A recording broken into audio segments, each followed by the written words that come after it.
Ladies and gentlemen, welcome to tonight's broadcast of Tap Into the Truth. With you as always, this is your host, Tim Tapp, and I am broadcasting live from Roane County, Tennessee. Tonight I want to start out, first of all, with a bit of an apology. One of the members of the Spreaker community, actually, you probably know him, one of the more active members, known as St. Clinton, wanted to send out a personal apology on air. Made an attempt to participate with the show last night, sent me a chat message, and unfortunately I was a little bit self-involved while I was working on some multitasking, and I didn't catch the messaging until I was almost ready to close out the show. So I did want to go ahead and thank St. Clinton for the attempt to participate with the show. And one of the comments that was being made, of course, for those of you who heard yesterday's show, know that we were discussing what was still one of the hottest topics in cyberspace and on the news today, and that is the leaked memos and then the defense of those memos, where the occupiers administration is attempting to justify and get a legal authorization and a legitimacy from the courts that he, in fact, has the authority to kill American citizens without a trial and without any of these other issues that are normally associated with due process. One of the points that St. Clinton made was that Obama is not the first president to want to kill Americans. Well, that's, depending on your point of view, that may very well be the truth, but it was just as wrong then as it is now. And one of the rules that most people should attempt to live by is not justifying your bad behavior with someone else's. You know, if you know something's wrong, you can't say, well, they did it, that makes it okay. I've had a similar dust-up with the state Republican Party here in Tennessee over essentially that same premise. For nearly 100 years, the Democratic Party controlled the state legislature here in Tennessee. The Republicans recently managed to take control by virtue of a lot of Tennesseans seeing what the National Democratic Party has done and realizing that those values don't represent the conservative values of the average Tennessean. So the Republicans have managed to gain a foothold and take control for the first time in over 100 years. One of the things they had constantly complained about over and over again throughout the century was the fact that every time it came time to redistrict, that the Democrats did the redistricting and redrew the zones and all the lines in a fashion that favored them come election time. Well, the Republicans just so happened got to do redistricting in this past year, and what do? Well, surprise, surprise, when they redrew the lines, a lot of it was based on what they thought would best help them maintain their current majority and maybe even increase it. So they did exactly what they had been complaining for quite some time, saying that it just wasn't right. District lines should be drawn in a matter of expediency and convenience, the best interest of the citizens of the state. That was always the tagline. When they had their turn, when they had their opportunity, did they follow that premise? Did they follow that guiding principle? Nope, they did exactly what they had been so upset about the other side doing. Bottom line here is, if it was wrong when the Democrats were doing it, then it's just as wrong when you get your turn. That's not a conservative solution to the problems, as the phrase was coined and used quite often during discussions in regards to it.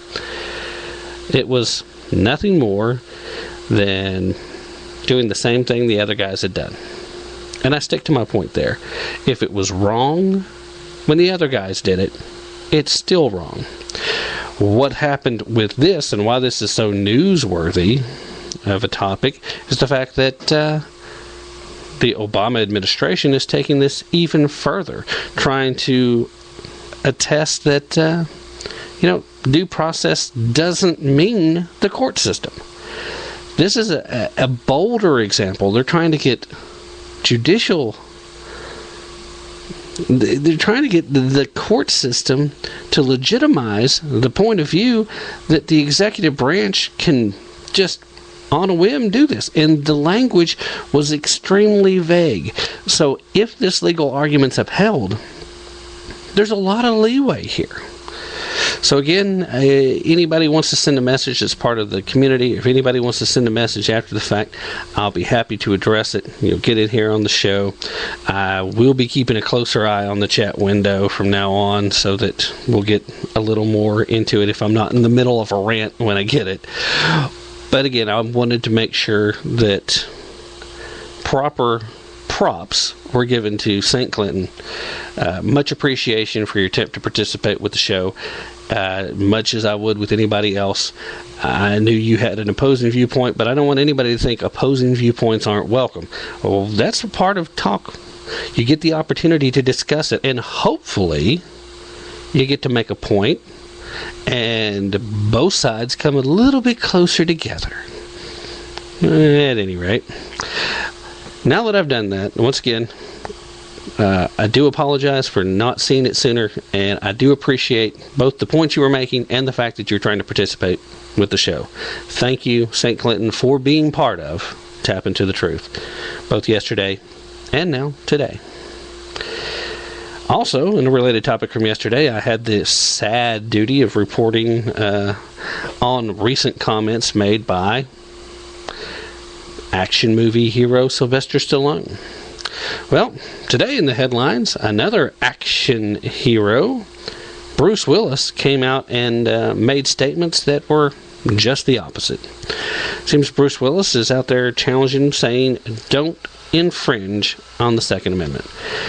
Bruce says that he's against new gun control laws that could infringe on the Second Amendment rights of the American people. The Die Hard star also dismisses any link between Hollywood shootouts and real-life gun violence. Quote, I think that you can start to pick apart anything out of the Bill of Rights without thinking that it's all going to become undone.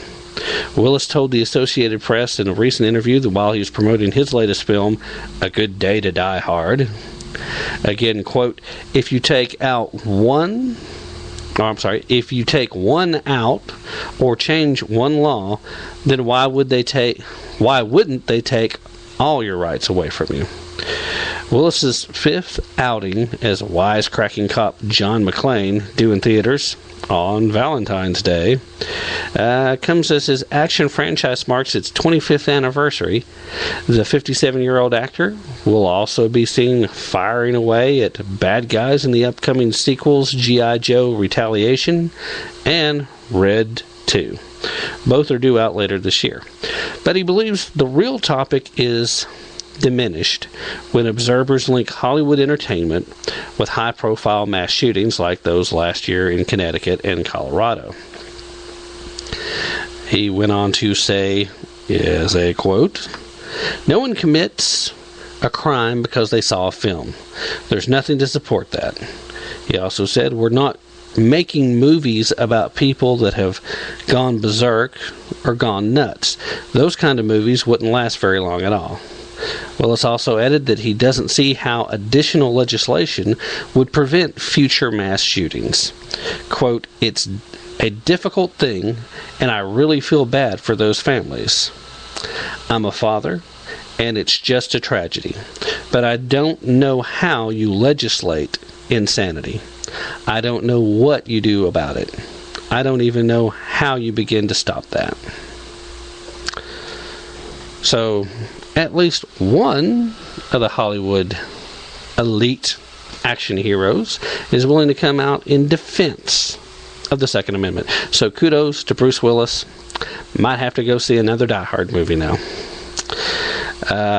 Also in the news today, the Tennessee Supreme Court will hear arguments in regards to the state's new voter ID law. In this particular case, it's not in regards to whether or not the law is going to stand, but it's an issue that cropped up in Memphis this past election in regards to whether or not Memphis photo library cards can serve as a government ID under the ID law. The state election officials contend that the state law intended that only state or federally issued photo IDs are valid at the polls.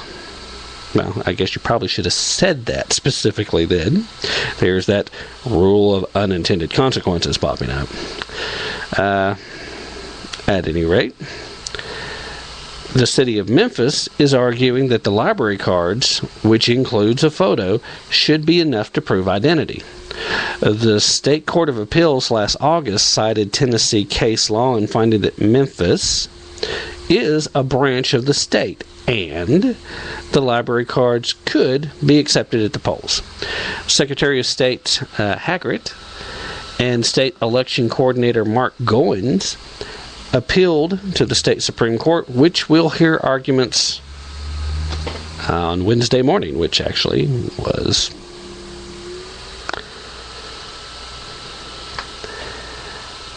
big news, story that everybody needs to know about. This is right up there with the Hello Kitty bubble gun incident where a young girl was forced to leave school because she was threatening to shoot her classmates with a Hello Kitty bubble gun. In Alexandria, cops busted a 10-year-old for bringing a toy gun to school. The boy, a 5th grader at Douglas MacArthur Elementary School, whose name is not being released, was charged as a juvenile with bringing a weapon to school. He's also suspended from school, and Alexandria City Public School Superintendent Sherman said further action is being considered, including the possible expulsion of the boy. On Monday, the boy showed a plastic gun to at least one other student during a bus ride home from the school. The 10-year-old did not point it at anyone or threaten to shoot it, but he neglected to mention that the weapon was fake. What? The Alexandria police spokesperson Ashley Hildebrandt, wanted to make sure that point is made. The kid didn't tell anybody it was a toy. I'm sorry, it's a plastic gun. You telling me that nobody can tell it's fake? I mean, I've seen some pretty realistic looking ones, but I've seen pictures of this gun at this point. There's no way you don't know that this is a fake gun. It's obvious. When the boy arrived, authorities found the toy in his backpack. He was taken into custody, transported to a juvenile detention center for booking, and then released to his parents. The safety of our students is always our first concern, Sherman said. We appreciate the quick response and action by our police. The article here continues to say that the toy resembled a semi-automatic handgun. It was silver and had a black handle. It also had an orange tip that went into the barrel, showing that no ammunition was coming out of it. In light of current events involving schools and guns, Donaldson said, police